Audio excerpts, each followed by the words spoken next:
Hello students, स्वागत है आपका हमारे यूट्यूब चैनल ममता पांडे में। मैं उम्मीद करती हूँ आप सब स्वस्थ होंगे और अपनी पढ़ाई पर खूब ध्यान दे रहे होंगे। आज हम मध्य प्रदेश विशेष में प्राचीन इतिहास पढ़ेंगे। वीडियो शुरू करने से पहले आपसे अनुरोध करना चाहती हूँ कि आप सब वीडियो को लाइक कर दें। जो लोग हमारे चैनल पर पहली बार आए हैं वो चैनल को सब्सक्राइब कर लें, क्योंकि हम MPPCS और MP स्टेट एग्ज़ाम के लिए विशेष सब्जेक्ट पर वीडियो लेकर आ रहे हैं, जो कि आपके एग्ज़ाम के लिए बहुत ही अहम साबित होगा।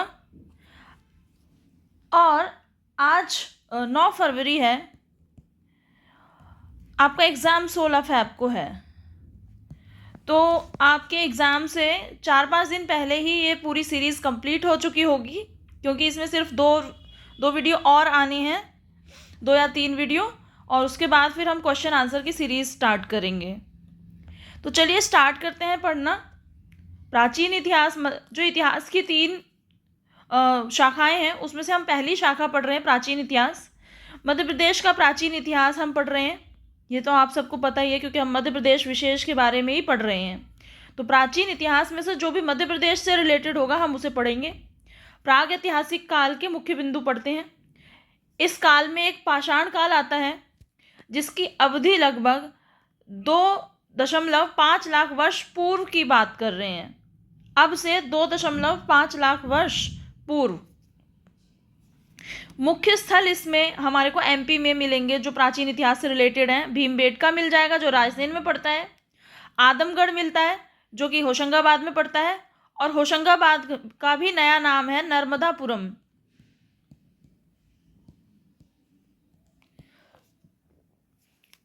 इस समय में जो पूरा पाषाण काल था उस समय में जो मुख्य खोजें हुई थी उसमें से मुख्य खोज है मानव, नर्मदा मानव। मध्य प्रदेश में जो मुख्य नदी बहती है वो नर्मदा नदी ही है, और नर्मदा नदी के कारण ही इसका नाम इसका जो नाम रख दिया गया नर्मदा मानव रख दिया गया, होमो इरेक्टस। इसके खोजकर्ता थे डॉक्टर अरुण सोनकिया। स्थान था हथनौरा का सीहोर में। तिथि थी 5 दिसंबर 1982। भारत में प्राप्त सबसे प्राचीन मानव अवशेष यही है। अगर आपसे क्वेश्चन पूछ लिया जाता है कि भारत का सबसे प्राचीन मानव अवशेष कहाँ मिला, तो MP आ जाएगा और उसका एरिया आ जाएगा MP का हथनौरा, याद रखेंगे, जो कि सीहोर में पड़ता है। इसको किसने खोजा था? अरुण सोनकिया जी ने। ठीक है, 5 दिसंबर 1982। आप 1982 भी याद रखेंगे तो बहुत कुछ है। ये तिथि बहुत पुरानी नहीं है। आपको याद होगा, आप में से कई लोग इस तिथि को रिलेट कर पाएंगे, इस डेट को रिलेट कर पाएंगे। 1982 किसी का जन्मदिन पड़ता होगा, किसी के घर में किसी का जन्म पड़ता होगा 82 का, तो बहुत पुरानी बात नहीं है। ढूंढा तो अभी गया है नर्मदा मानव, लेकिन ये इसकी खासियत यह है कि ये भारत में सबसे प्राचीन मानव अवशेष है। जो मानव अवशेष अब तक मिले थे फिर भी सबसे प्राचीन इसी को बोला गया है, नर्मदा मानव को। तो आपका एक क्वेश्चन ये बनता है कि सबसे प्राचीन मानव अवशेष का नाम क्या है, ये पूछ सकता है। तो नर्मदा मानव। सबसे प्राचीन मानव अवशेष कहाँ मिला था? तो MP में हथनौरा, सीहोर में। ठीक है, और कब मिला था? ये 1982 की बात है, 5 दिसंबर 1982। मध्य पाषाण काल पे आ जाते हैं अब। मीसोलिथिक पीरियड, समय अवधि इसकी ये 10,000 साल से 4,000 ईसा पूर्व। अब से 10,000 साल से लेकर और 4,000 साल ईसा पूर्व तक की बात इसमें है। आदमगढ़, होशंगाबाद, 25,000 से अधिक लघु पाषाण उपकरण, ये मुख्य स्थल बताए जा रहे हैं कि आदमगढ़ में लघु पाषाण उपकरण मिले। 25,000 से अधिक लघु पाषाण उपकरण मिले। तो अगर लघु पाषाण उपकरण किधर मिले, ये क्वेश्चन आ जाता है, तो आपको ध्यान रहना चाहिए कि आदमगढ़, होशंगाबाद में लघु पाषाण उपकरण मिले। भीमबेटका, रायसेन, इसमें क्या मिला? शैल चित्र मिले और शैलाश्रय मिले। जैसे बारिश से, धूप से बचने के लिए जो आदि मानव रह रहा था पहले का, वो धूप से और बारिश से बचने के लिए जो रॉक रहती हैं उसके अंदर जो कंदराएं रहती हैं उसमें जो स्पेस बना रहता था उसमें रह रहे थे, उसको शैलाश्रय बोला गया। और उसी में रहकर वो शैल चित्र भी बना देता था, तो शैल चित्र भी भीमबेटका में ही मिले हैं। मुख्य खोजकर्ता इसके R B जोशी, और इसकी विशेषताएं हैं शिकार और पशुपालन के प्रथम साक्ष्य, लघु उपकरणों का उपयोग, मतलब ये जो काल है मध्यपाषाण, इस समय में शिकार के मिले, शिकार के साक्ष्य मिले, पशुपालन के साक्ष्य मिले प्रथम साक्ष्य, और लघु उपकरणों का उपयोग होने के प्रथम साक्ष्य मिले। ठीक है। और नवपाषाण काल की बात आ जाए तो नियोलिथिक पीरियड, ये पाषाण का काल था। नहीं, पाषाण के काल तो ये सारे ही हैं, मतलब अब तक तो पाषाण ही मिला है नवपाषाण काल तक। अगला जो काल आ जाएगा ताम्र पाषाण काल, उसमें ताम्र भी मिल जाएगा। तो नवपाषाण का काल तो सारे ही हैं। समय अवधि 4000 से 1800 ईसा पूर्व रहा ये, मतलब इससे पहले वाला जो काल था वो था मध्यपाषाण काल, 10,000 साल से 4000 साल तक। ठीक है। और ये है 4000 साल से 1800 ईसा पूर्व तक नवपाषाण काल। और 1800 ईसा पूर्व के बाद 800 ईसा पूर्व तक ताम्रपाषाण काल आ जाएगा। तो नवपाषाण काल के बारे में मुख्य स्थल इसके हैं भेड़ा घाट, तिलवारा घाट, लम्हेटा घाट जबलपुर में, सोन नदी की तलहटी रीवा संभाग में। और इसके मुख्य जो अवशेष थे इस काल के, कृषि और पशुपालन के साक्ष्य मिले यहाँ पे सॉरी, चमकीले और पॉलिश किए हुए पत्थर के औजार मिले। अब ये थोड़े से और, मतलब यहाँ पर पत्थर के जो औजार, पहले तो हमें मध्यपाषाण काल के अंदर जो औजार मिले वो बिना मतलब पॉलिश किए हुए थे, और अब जो मिले नवपाषाण काल में उसमें इस पे पॉलिश चढ़ी हुई थी। ताम्रपाषाण काल, ताम्रपाषाण काल मतलब ताम्र मतलब तांबा, और पाषाण मतलब पत्थर, तांबा और पत्थर का यहाँ पे यूज होने लग गया। तो चाल्कोलिथिक पीरियड, समय अवधि इसकी 1800 से 800 ईसा पूर्व रही। मुख्य स्थल इसके नवदा टोली, नागदा, कायथा, एरन, बेसनगर जो कि मालवा क्षेत्र में पड़ता है, कायथा 2 बार लिख दिया, ये उज्जैन के निकट है। ठीक है। और इसके खोजकर्ता का नाम था V.S. वाकड़कर। 1964 में खोज करी थी इसकी।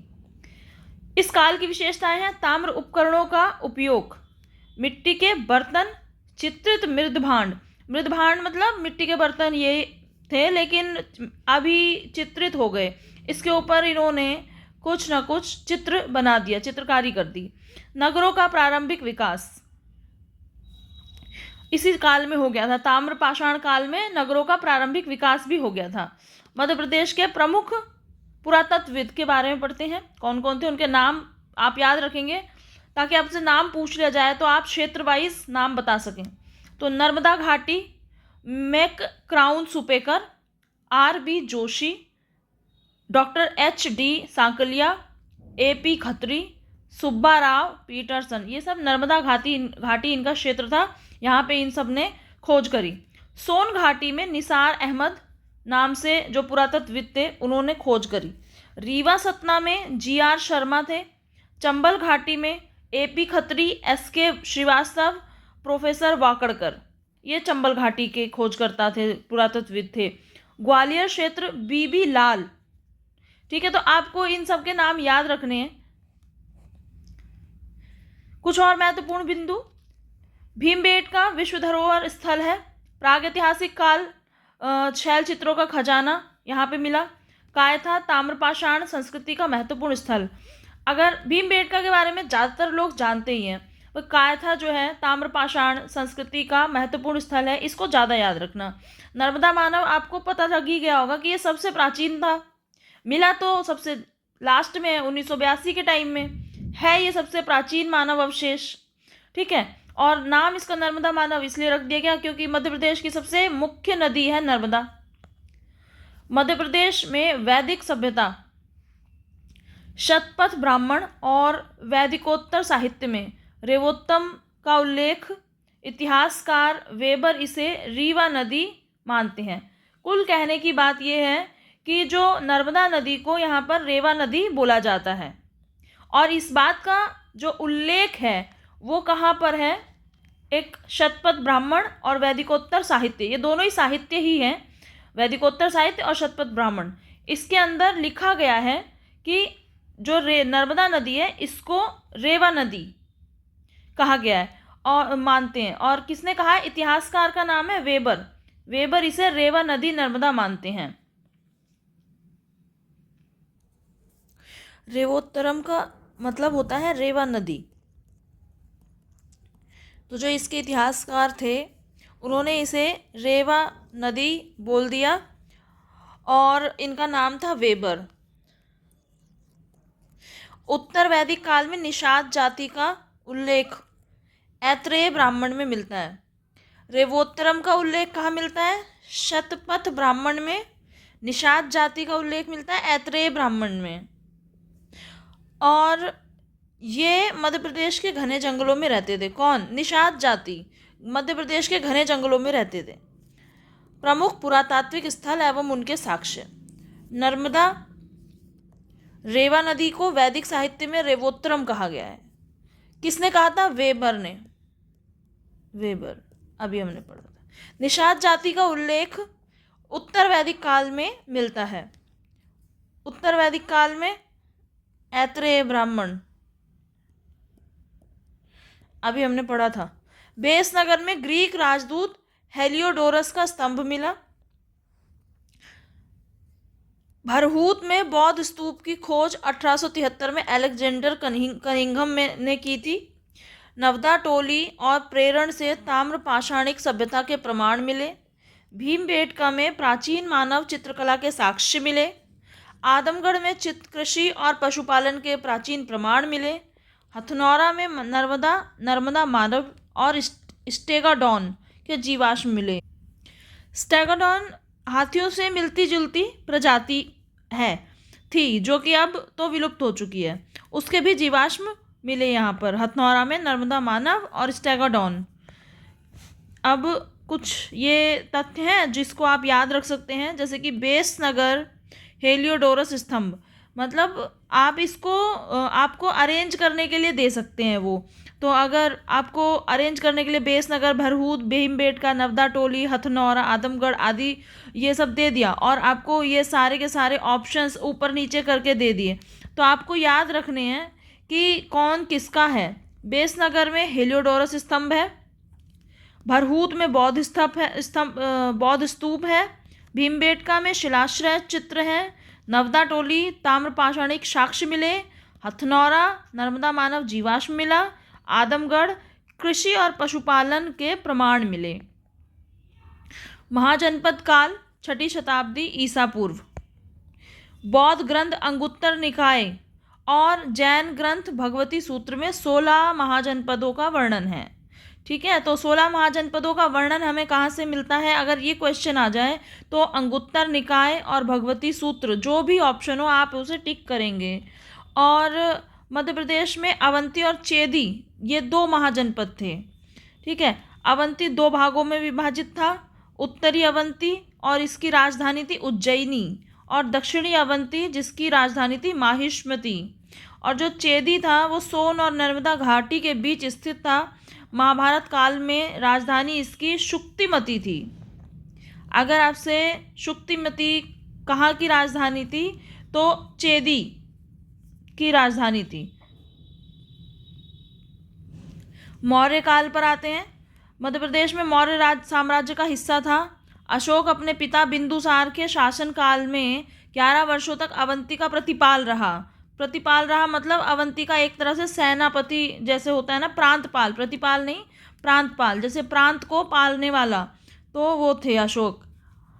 अशोक के शिलालेख गुर्जरा और रूपनाथ से प्राप्त हुए। मतलब जो अशोक के जो शिलालेख थे वो मध्य प्रदेश में किस जगह से प्राप्त हुए? दतिया, गुर्जरा में, और कटनी में रूपनाथ से प्राप्त हुए। और प्रमुख स्मारक यहाँ पे थे सांची का स्तूप, रायसेन है, रायसेन में सांची का स्तूप है।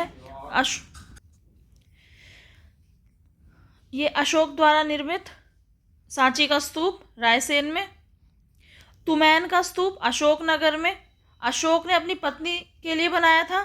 देऊर कोठार रीवा उज्जैन के अंदर, कसरावद खरगोन में, और यान गुड़ारिया सीहोर के स्तूप, ये सारे स्तूप यहाँ पर मध्य प्रदेश में पाए जाते हैं। मैं एक बार फिर रिपीट कर देती हूँ। हाँ, तो जो अशोक के शिलालेख हैं वो गुर्जरा और रूपनाथ से प्राप्त हुए, जो कि गुर्जरा तो दतिया में और रूपनाथ कटनी में है। और प्रमुख और स्मारक हैं जो सांची का स्तूप रायसेन में है, अशोक द्वारा निर्मित, और तुमैन का स्तूप अशोकनगर में है। और ये अशोक ने अपनी पत्नी देवी के लिए बनाया। अशोक की कई पत्नी थी, उसमें से एक नाम देवी भी था, तो जो पत्नी उनकी देवी थी उनके लिए उन्होंने तुमैन का स्तूप बनवाया था। देऊर कोठार रीवा में है, और कसरावद खरगोन और यान गुड़ारिया सीहोर के स्तूप हैं। शुंग वंश स्टार्ट हो गया अब हमारा। मौर्य वंश के पतन के बाद विदिशा शुंग वंश का प्रमुख केंद्र बन गया। विदिशा भोपाल में पड़ता है, शुंग वंश का प्रमुख केंद्र बन गया। और मालविकाग्नि मित्रम के अनुसार अग्निमित्र यहाँ का शासक था। कहाँ का? विदिशा का, शुंग वंश का। सातवाहन सिमुक ने विदिशा के कण्व शासक को हराया। जब सातवाहन सिमुक ने विदिशा के कण्ववाहक को हराया, कण्व शासक को हराया, तो मध्य प्रदेश में सातवाहन के, हाँ, तो जब कण्व शासक को हराया तो कण्व जो है ये कहाँ का था? कण्व विदिशा के शुंग वंश का था। तो शुंग वंश खत्म होकर सातवाहन आ गया, तो सिमुक यहाँ का शासक था। जो सिमुक था वो सातवाहन शासक, जो सातवाहन वंश था इसका शासक सिमुक, और सिमुक ने विजय किस पे प्राप्त करी? शुंग वंश पे। शुंग वंश के कण्व को हराकर इसने सातवाहन वंश की स्थापना की। मध्य प्रदेश में सातवाहन वंश के सिक्के उज्जैन, देवास, जबलपुर और त्रिपुरी से मिले हैं। अगर क्वेश्चन आ जाए कि मध्य प्रदेश में सातवाहन वंश के सिक्के कहाँ कहाँ से मिले हैं, तो उज्जैन, देवास, जबलपुर, त्रिपुरी आपको याद रहने चाहिए। मुख्य बिंदु अवंती और चेदी महाजनपद मध्य प्रदेश में थे। कितने टोटल महाजनपद थे? 16 महाजनपद थे टोटल। अशोक ने, और 16 में से 2 हमारे मध्य प्रदेश में ही मिलते हैं, और अवंती और चेदी उनका नाम है। अशोक ने सांची और तुमैन के स्तूप बनवाए। विदिशा शुंग वंश का प्रमुख था, और शुंग वंश के बाद कौन आया? सातवाहन। तो सातवाहन ने मध्य प्रदेश में सिक्के जारी किए। मध्य प्रदेश के प्राचीन राजवंश औलिकर वंश, इसका क्षेत्र क्या था? मंदसौर, दशपुर में था। राजधानी इसकी दशपुर में, और इसके मुख्य तथ्य हैं मंदसौर अभिलेख में उल्लेख इन्होंने कर रखा है अपना। गुप्त सम्राट कुमार गुप्त द्वितीय से संबंधित है ये, और दशपुर में रेशम बुनकरों का प्रमाण मिलता है। अगर क्वेश्चन आए रेशम बुनकरों के प्रमाण कहाँ से मिलते हैं, तो दशपुर, मंदसौर से। औलिकर वंश यहाँ का जो यहाँ पे जो प्राचीन राजवंश है वो पहला औलिकर वंश है। मगवंश, इसका क्षेत्र बांधवगढ़, इसकी राजधानी बांधवगढ़, और सिक्के और अभिलेख यहाँ से प्राप्त हुए। किसके? मगवंश के सिक्के। परिव्राजक वंश बुंदेलखंड, यन्ना जिला, क्या लिखा है? ये यन्ना नहीं, पन्ना है, जहाँ पे हमने बताया था हीरे की खान पाई जाती है। पन्ना जिला, बुंदेलखंड, परिव्राजक वंश। वाकाटक वंश, क्षेत्र इसका विदिशा, पश्चिमी बुंदेलखंड, संस्थापक इसके विंध्य शक्ति। विदिशा और बुंदेलखंड में शासन किया वाकाटक वंश ने। नागवंश, विदिशा, ग्वालियर क्षेत्र में, और शासक भीमनाथ के सिक्के विदिशा से मिले। अब आ जाइए गुप्त वंश पे। गुप्त वंश के संस्थापक थे श्रीगुप्त, और प्रमुख शासक थे समुद्रगुप्त, चंद्रगुप्त द्वितीय, कुमारगुप्त, भानुगुप्त। और समुद्रगुप्त के सिक्के अवंती, एरन, अनूप क्षेत्र से मिले। चंद्रगुप्त द्वितीय ने उज्जैन में शक शासक को हराया था। और कुमारगुप्त के शासन की जानकारी मंदसौर और तुमैन के अभिलेखों से मिलते हैं। भानुगुप्त के एरन अभिलेख में हुण आक्रमण का उल्लेख है। गुप्तकालीन अभिलेख, गुप्तकालीन अभिलेख में मंदसौर अभिलेख है। दशपुर स्थान में रेशम बुनकरों का प्रमाण। उदयगिरी अभिलेख रायसेन में। पार्श्वनाथ मूर्ति का उल्लेख। सांची अभिलेख सांची में। आर्यसंको दान का उल्लेख। तुमैन का अभिलेख जो है अशोकनगर, कुमारगुप्त शासन का उल्लेख इस पे। एरन अभिलेख सागर में। भानुगुप्त और हुण आक्रमण का उल्लेख इस पर मिला। गुप्तकालीन स्थल नचना कुठार मंदिर पन्ना जिला, भूमरा शिव मंदिर सतना, तिगवा विष्णु मंदिर कटनी, एरन विष्णु मंदिर सागर, बाघ गुफाएं धार में, उदयगिरी गुफाएं विदिशा में। तो ये गुप्तकालीन स्थल थे, इन्हें आप याद रखना। अगर जैसे पूछ लिया जाए कि अगर जैसे पूछ लिया जाए कि नचना कुठार मंदिर कहाँ है, तो आपको याद रहना चाहिए पन्ना जिले में। भूमरा शिव मंदिर कहाँ है, सतना जिले में। कटनी में कौन सा मंदिर है, तो ऑप्शन दे दे तो तिगवा विष्णु मंदिर। गुप्तकालीन स्थल की बात करें अगर कि कटनी में गुप्तकालीन कौन सा स्थल है, तो तिगवा विष्णु मंदिर। सागर में गुप्तकालीन स्थल में कौन सा मंदिर स्थित है, तो एरन विष्णु मंदिर। बाघ गुफाएं कहाँ हैं, धार में हैं। अगर गुप्तकालीन स्थल की बात करी जाए तो ये याद रखना, गुप्तकालीन स्थल। उदयगिरी गुफाएं गुप्तकालीन स्थल से संबंधित हैं, विदिशा में स्थित हैं। उत्तर गुप्त काल के प्रमुख राजवंश राष्ट्रकूट राजवंश, अमरावती, बैतूल, मान्यखेत शाखाएं। पुष्यभूति वर्धन वंश, इसको वर्धन वंश भी बोलते हैं, पुष्यभूति वंश भी बोलते हैं। इसके संस्थापक थे नरवर्धन। राजधानी थी थानेश्वर कन्नौज में, और इसके प्रमुख शासक थे हर्षवर्धन, राज्यवर्धन, प्रभाकर वर्धन। तो वर्धन वंश हुआ, तो सब यहाँ पे शासक भी सारे वर्धन हैं। चालुक्य वंश, इसको वातापी वंश भी बोलते थे। तो इसके संस्थापक जयसिंह थे, और इसके जो शासक थे पुलकेशिन द्वितीय थे, और शासन का विस्तार दक्षिणी मध्य प्रदेश तक था। ठीक है, हर्षवर्धन को पराजित कर परमेश्वर की उपाधि धारण कर ली थी इन्होंने। जो वर्धन वंश था वहाँ उनके हर्षवर्धन को पराजित करके किसने, जो चालुक्य वंश के जो संस्थापक थे जयसिंह, इन्होंने परमेश्वर की उपाधि धारण कर ली। राजपूत काल, गुर्जर प्रतिहार वंश। अब ये राजपूत काल आ गया। राजपूत काल में जैसे गुर्जर प्रतिहार वंश है, कलचुरी वंश है, चंदेल वंश है, ये सारी चीज़ें आएंगी। ठीक है, तो गुर्जर प्रतिहार वंश के जो संस्थापक थे वो नागभट्ट प्रथम थे। इसका विस्तार मालवा क्षेत्र में था, और उज्जैन में के मतलब इसकी एक शाखा स्थापित है मालवा क्षेत्र में।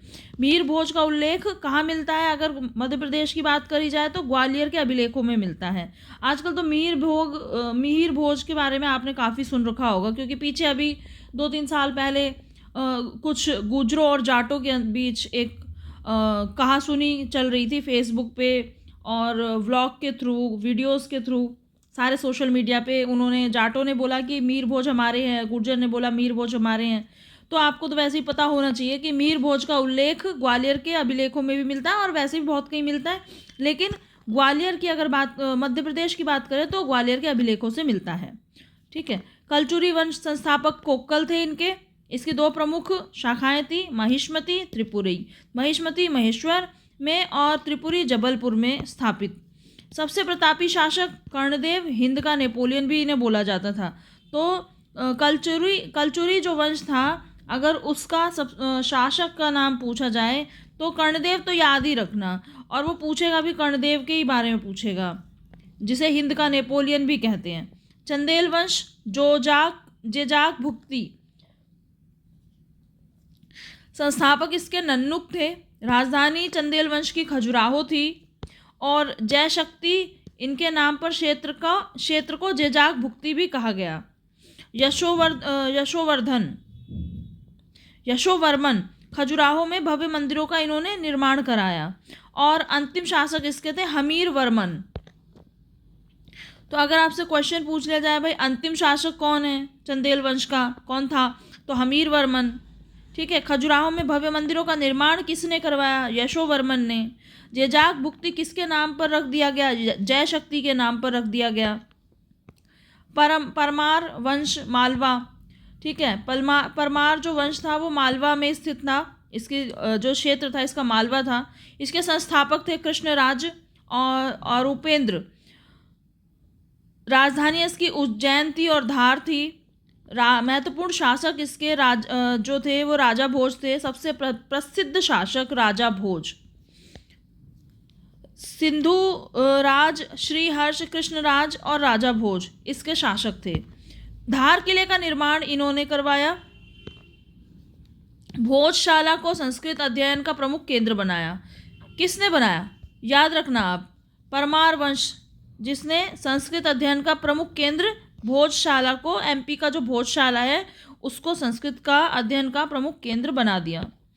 राजा भोज जो परमार वंश से ही रिलेटेड हैं, इनकी उपाधियां, कविराज भी इनको उपाधि दी गई, इनको विक्रमादित्य की उपाधि दी गई। अगर आपसे क्वेश्चन पूछ लिया जाए कि परमार वंश में विक्रमादित्य की उपाधि किसे दी गई है, तो आप राजा भोज याद रखेंगे। अगर कविराज की उपाधि पूछ ली जाएगी तो भी परमार वंश में राजा भोज को ही दी गई है। राजधानी इसकी थी राजा भोज की धारा नगरी, धार। कई युद्धों में इन्होंने विजय प्राप्त करी। तो महत्वपूर्ण इसके तथ्य और पढ़ लेते हैं। होशंग शाह ने राजधानी धार से मांडू स्थानांतरित कर ली। जो राजधानी धार में थी उसको उन्होंने मांडू में स्थानांतरित कर लिया होशंग शाह ने। आला और उदल ये कौन थे? चंदेल वंश के सेनापति थे। धंग देव चंदेल वंश का शक्तिशाली शासक था। खजुराहो के मंदिर चंदेल शासकों के शासनकाल में बने।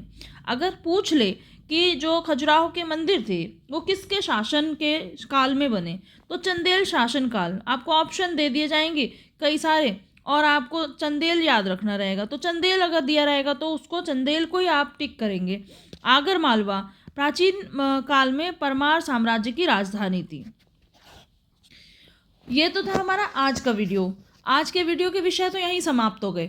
अब आपसे मैं कहना चाहूँगी कि अगर आपको वीडियो पसंद आई हो तो इसको लाइक ज़रूर करें, वीडियो को दूसरों को भी शेयर करें, इससे दूसरों के लिए भी हेल्प होगी उनके एग्ज़ाम्स में। और आपको अगर आप हमारे चैनल पर नए हैं तो प्लीज़ चैनल को सब्सक्राइब करें, क्योंकि इससे हमारा प्रोत्साहन होता है और हम ज़्यादा से ज़्यादा वीडियो बनाने के लिए हमें बहुत मेहनत करनी पड़ती है। जिससे अगर आप लाइक करेंगे, शेयर करेंगे, सब्सक्राइब करेंगे और चैनल को सपोर्ट करते हैं किसी भी रूप से, तो हमारा मन और भी प्रोत्साहित होकर काम करने में लगता है।